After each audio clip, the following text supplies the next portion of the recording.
Very good afternoon to all of you. D El Ed secondary की कक्षा में आपका हार्दिक अभिनंदन है। आज हम करेंगे सर्वांग समता के प्रतिबंध। तो इसमें सबसे पहले आता है साइड साइड साइड नियम। ये मैं यहाँ पर आपको बताने जा रहा हूँ। साइड साइड साइड नियम, भुजा भुजा भुजा नियम। ठीक है, भुजा भुजा भुजा नियम क्या कहता है? यदि दिए गए सुमेलन के अंतर्गत एक त्रिभुज की तीनों भुजाएं क्रमशः किसी दूसरे त्रिभुज की संगत भुजाओं के बराबर हों तो दोनों त्रिभुजें सर्वांगसम होती हैं। आपको दो त्रिभुज रखे हैं और जो पहला त्रिभुज है इसकी जो तीन साइड्स हैं, ठीक है, वो दूसरा जो त्रिभुज है इसकी जो करस्पॉन्डिंग साइड्स हैं इसके अगर वो बराबर हैं तो हम बोलेंगे कि दोनों त्रिभुजें क्या हैं? सर्वांगसम।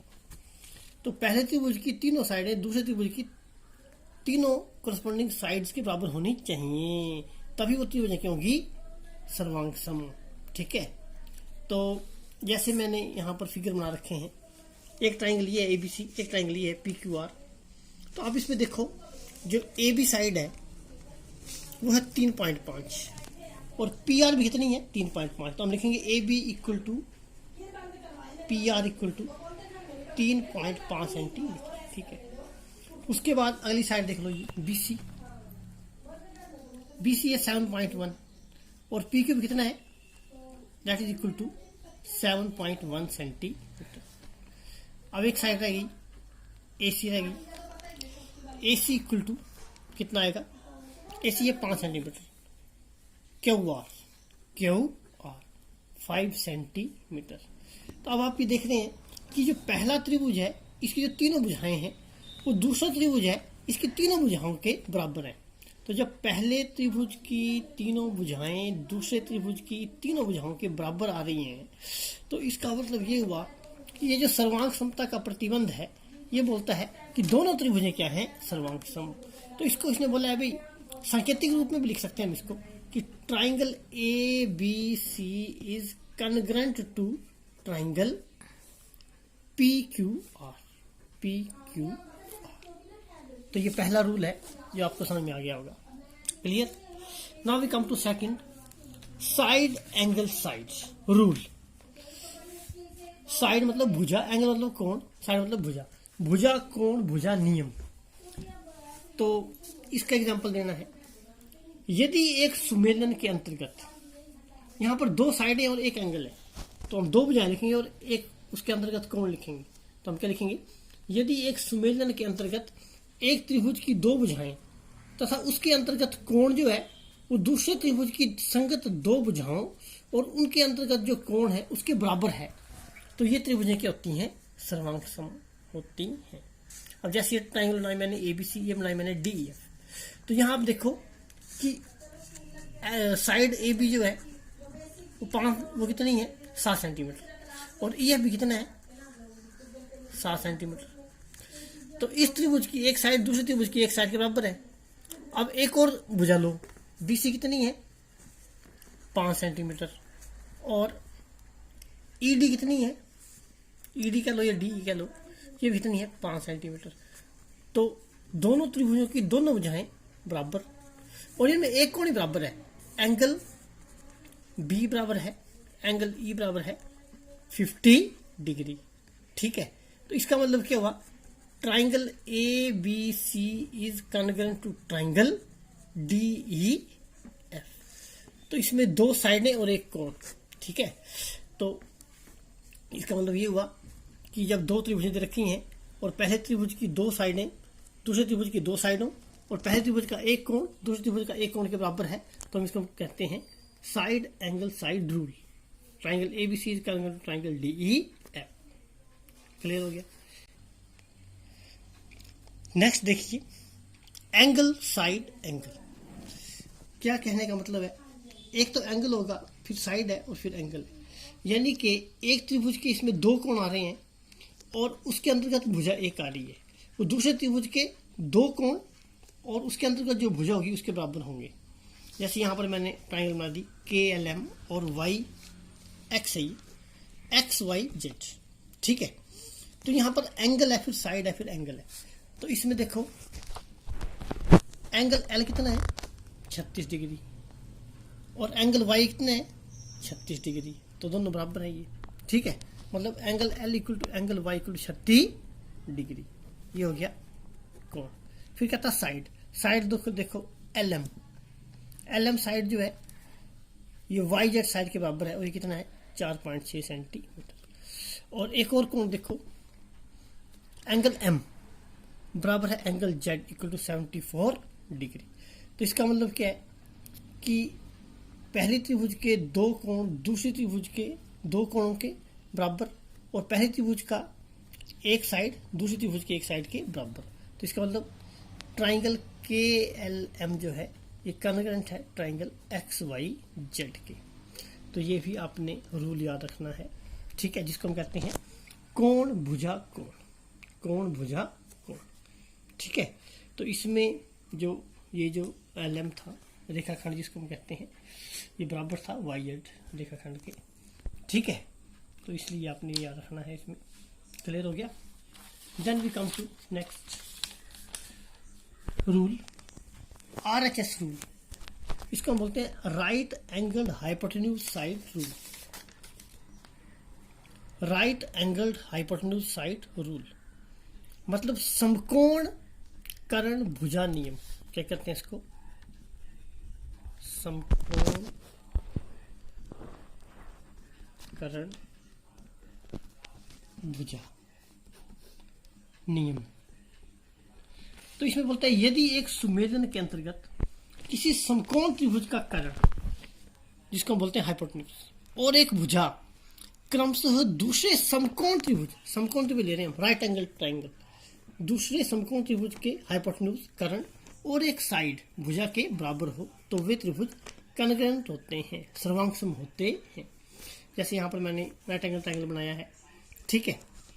तो यहाँ पर एक ट्राइंगल है आपके पास RPQ और एक ट्राइंगल है आपके पास ABC। अगर आप इसमें ध्यान दें तो राइट एंगल है, ये 90 डिग्री का कोण है P पर, तो एंगल P और यहाँ एंगल B, ये कितना है 90 डिग्री, है ना। ये हाइपोटेन्यूज है आपका कर्ण। तो ये जो आपका कर्ण है QR, ये कर्ण CA के बराबर है, और कितना है दोनों 8 सेंटीमीटर। और एक भुजा भी रहती है, अब इसमें भुजा जो है वो RP है, ये बराबर है भुजा AB के, और कितना है ये 3 सेंटीमीटर, ठीक है। तो इसका मतलब क्या होगा, ट्राइंगल ABC जो है ये कॉन्ग्रुएंट है ट्राइंगल RPQ के। तो इसको बोलते हैं RHS रूल, ठीक है। तो ये भी आपने याद रखने हैं नियम। आशा है आपको समझ में आ गए होंगे। Side side side rule, side angle rule, angle side angle rule और RHS रूल। अब एक दो क्वेश्चन हम इसके लिए करते हैं।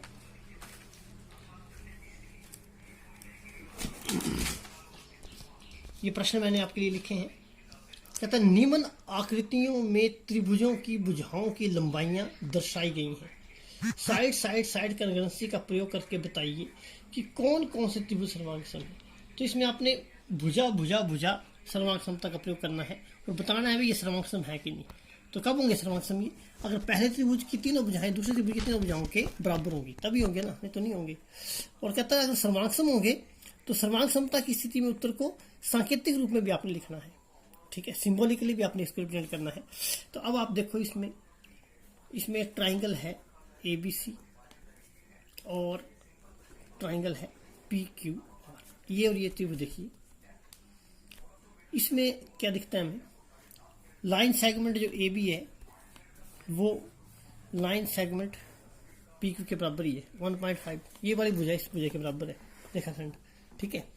इसी प्रकार जो BC रेखाखंड है ये QR के बराबर लग रहा है, 2.5 ही है, सेंटीमीटर लिख दो। और क्या रह गया, AC भुजा PR भुजा के बराबर, या रेखाखंड AC बराबर है रेखाखंड PR के, ये है 2.2 सेंटीमीटर। इसका मतलब क्या हुआ, triangle ABC is congruent to triangle PQR। तो ये कौन सा है? Side side side concurrency rule. Clear हो गया? सिंपल। नेक्स्ट क्वेश्चन देखो ये वाला। इसमें एक त्रिभुज बन रही है ABD और एक बन रही है ADC, दो त्रिभुज बन रही है ना। तो इसमें AB जो AC के बराबर है। कौन कौन सी त्रिभुज है? देखो, triangle ABC and triangle ADC। एक ABD है, ये ABD है ना, और ADC है ना, ये दो त्रिभुज लिए हैं। तो इसमें AB 3.5 है तो AC भी 3.5 है। तो रेखाखंड AB जो है वो AC रेखाखंड के बराबर है 3.5 सेंटीमीटर। और क्या है? BD जो है वो CD के बराबर है। BD रेखाखंड CD रेखाखंड के बराबर है 2.5। क्लियर हो गया? और इसमें ज़्यादा ध्यान दें तो AD रेखाखंड कॉमन है, वहनिष्ठ भुजा है। ये जो AB भुजा है, AD भुजा जो है AD, ये कॉमन है। कॉमन कैसे है? ये दोनों ट्रायंगलों में आ रही है। ये ABD ट्रायंगल में भी AD साइड आ रही है और ADC ट्रायंगल में भी AD साइड आ रही है। तो इसका मतलब क्या हुआ? तीनों ही साइडें क्या हुई?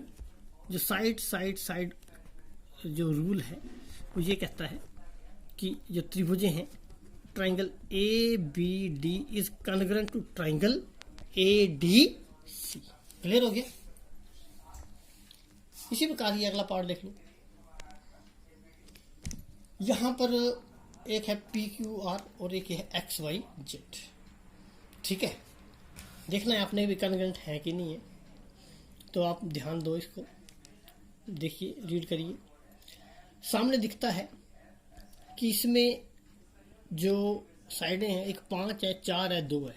5 है, 4 है और 2 नहीं है, यहाँ 2.5। इसका मतलब सर्वांग नहीं है, क्योंकि आप इसमें ये कहोगे कि जो एक साइड है वो दूसरी साइड के बराबर नहीं है ना। जो ट्राइंगल PQR में जो तीनों भुजाएं हैं वो ट्राइंगल XYZ की तीनों भुजाओं से अलग अलग बराबर नहीं है, क्योंकि PQR में जो भुजाएं हैं वो 4 है, 5 है और 2 सेंटीमीटर, और XYZ में जो भुजाएं हैं वो हैं 4 है, 5 है और 2.5 सेंटीमीटर है। तो ये दोनों त्रिभुजें सर्वांग नहीं है। तो आप बोलेंगे ट्राइंगल PQR जो है it is not congruent to triangle XYZ, not congruent to triangle XYZ। Clear हो गया? एक क्वेश्चन और कर लेते हैं, लास्ट। निम्न आकृति त्रिभुजों के युग्मों में कुछ भागों की माप अंकित की गई है।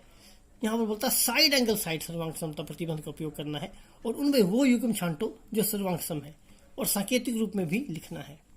तो अब आप इसमें देखिए, जाहिर सी बात है, ट्राइंगल ABC दे रखी है और ट्राइंगल दे रखी है DEF।